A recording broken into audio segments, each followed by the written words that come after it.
In 1985, the unthinkable happened. The company founder of Apple was fired from his own company. You know, a man who had once stood at the forefront of innovation suddenly found himself replaced, rejected, forgotten. But this is not a story of failure. It's a story of what happens after, because this is the story of Steve Jobs. Yes, the same Steve Jobs who forever changed the way we communicate, work, and live. He didn't run from failure. He didn't hide. He embraced it because he understood something most people miss. Failure is not the end. It's just the beginning. After Apple, he didn't quit. He didn't disappear. He started over.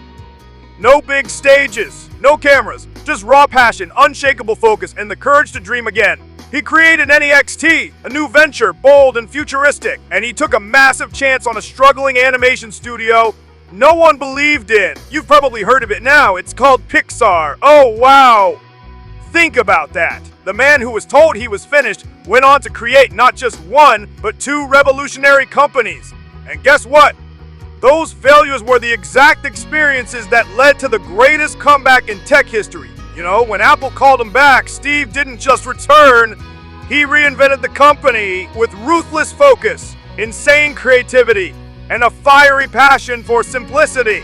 He trimmed the clutter, sharpened the vision, and launched products that would change the way we live.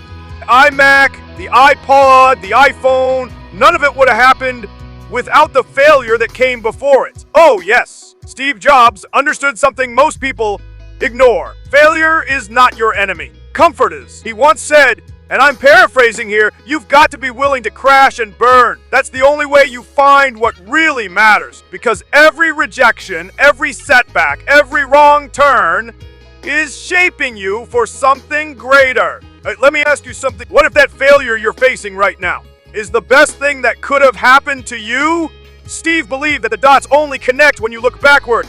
And looking back, every tough moment made sense. Every failure became fuel. He learned, he evolved, and most importantly, he never settled. His passion was his fire, his focus was his weapon, and his vision unstoppable. He didn't let one chapter define the whole story, and neither should you. So if life has knocked you down, if you're feeling stuck, forgotten, or broken, I want you to remember something. They told him he was finished. They said he'd never make it back, and he proved them all wrong. Now it's your turn. You're not too late. You're not too far gone. You're just one decision away from your comeback. Oh yes, the pain you're feeling today, it's preparing you for the victory of tomorrow. So get up, refocus, and write the story they never saw coming. And hey, don't just watch others win. Be the one they watch. If you like this video, don't forget to click on hype. Because every time you do, you're not just supporting this message, you're saying yes to your own journey. Let's go! The world is waiting on your success story.